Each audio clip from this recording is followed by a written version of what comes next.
Good morning, folks. Someone requested some help with Hockey Blast and setting up lines. So I thought I'd go over it for today, just how I do it. I don't think there's any right way or wrong way. It's just kind of how I do things, but I'm sure there's other ways and better ways. So what I do if I'm setting up a game, right now I'm playing Philadelphia and Pittsburgh. I'm just play testing the cards. And one of the first things I'm going to do is I'm going to try and keep all my good offensive players together, especially if they have triangles. I'll try and get as many triangles as I can on one line. In this case, Konechny, Tippett, and Farabee are all wingers. So wingers go in 1-2, and usually your best shooter will go in column 1. Your best passer will go in column 2, and your center will go in column 3. So for the centers, one of the things I'm going to look at that I think is really key is face-offs. So I could have them this way with Lawton and Couturier, but Lawton's a 49 for face-offs. Couturier's a 54. So I'm going to switch them so that I have my best centerman with my top guys. That way you're more likely to start with the puck. And same with D-men. For D-men, what I like to do is to have one square. Usually what I'll do is one square on each set of defense pairs, and I'll put the best passer on each of the squares. So I'd probably align it like this. So black star, white star, and nothing.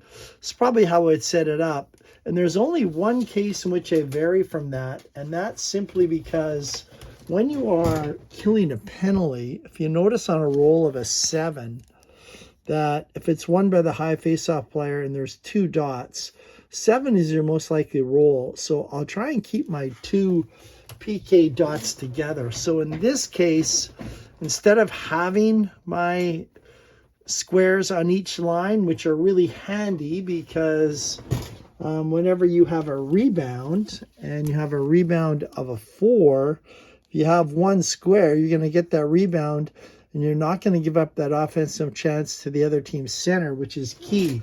So that's why I like them on each. But in this particular case for Philly, I think I'll set it up like this. Well, I have 2 right here. I can also put another one up here.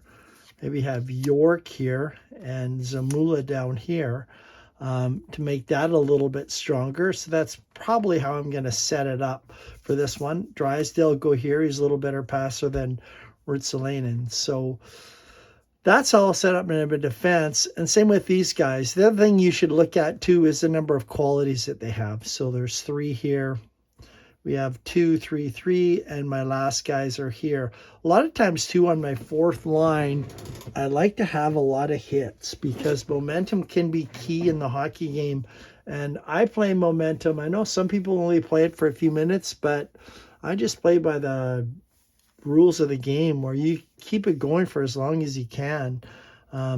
So it's pretty key to have hit guys. So a lot of times, even if they have scissors, I'll have the hit guys also with the high fight rating so that if you are intimidated or cheap shotted and you get a blue die, you can get rid of it.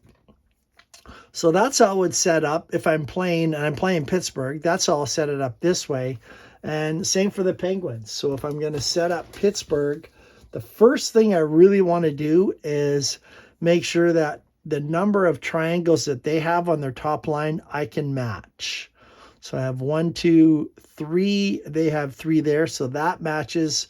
And I also want to make sure that my face-off guy at home is going to beat their face-off guy. So that is part of the home ice advantage, is you get second change, and of course you can match lines. So that's how I would do it.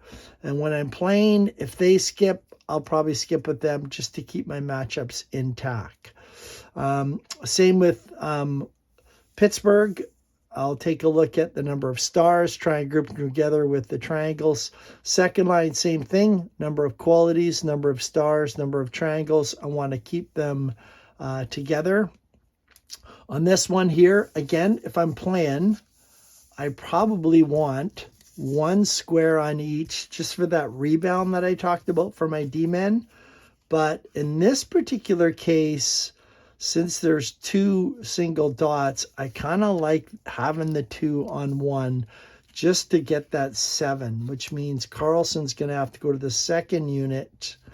And I'll put him probably with a square. So Graves would go there. Joseph and Ludwig are on the last one. Ludwig is just here because he's a 6 and he's a hit. Same with Pittsburgh. They don't have a lot of hits on that final line. So if I go to my subs, we have Zahara, but he's only got 1 quality. That's not great. Shea's only got 1 quality. Jansen Harkins does, but it's only 1 hit. These ones have 2. They also have stars, so more likely to keep them because of they have 2 qualities. So I'll probably go with this lineup right here for the game against Philadelphia. So those are some of the keys. So I jotted down some ideas on paper, so just to make sure I've covered them all. You're the home team, make sure the top line has a good face-off person, make sure he's greater than the other guy, that way you can win the draws. You want to match your triangles on the top line, as I said. Second line, same thing, you want triangles on that second line, and you want to be able to win the face-off. I try and have a square on each of the lines, as I mentioned, unless you have 2 of the PK dots. I like to have them simply because number 7 on the face-off. Again, higher qualities, you want to keep on line 1, line 2. That way you're going to win more of the matchups, especially with the dice. Be sure to use line skips after 10 minutes. So a lot of times I won't use my line skips until I get to about the 10-minute mark, just because I want to save them for the end.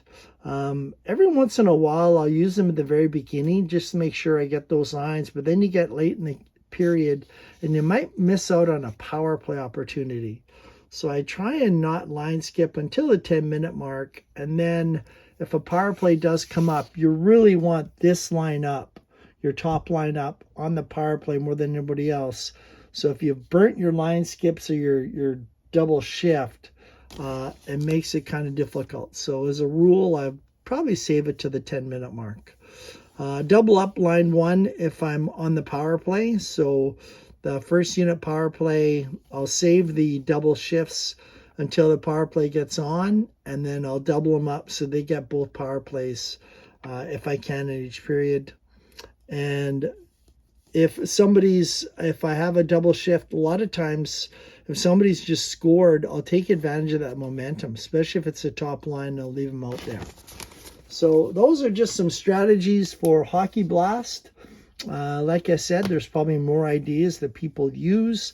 There's probably better ideas than this. This is just what I like to play with. It's entirely up to you. It's your game, and enjoy it how you will. But for people that are new, and for the one person that wanted some help and some tips, hopefully this will help you out. So that's just a couple strategies for Hockey Blast. Have a good day, you guys.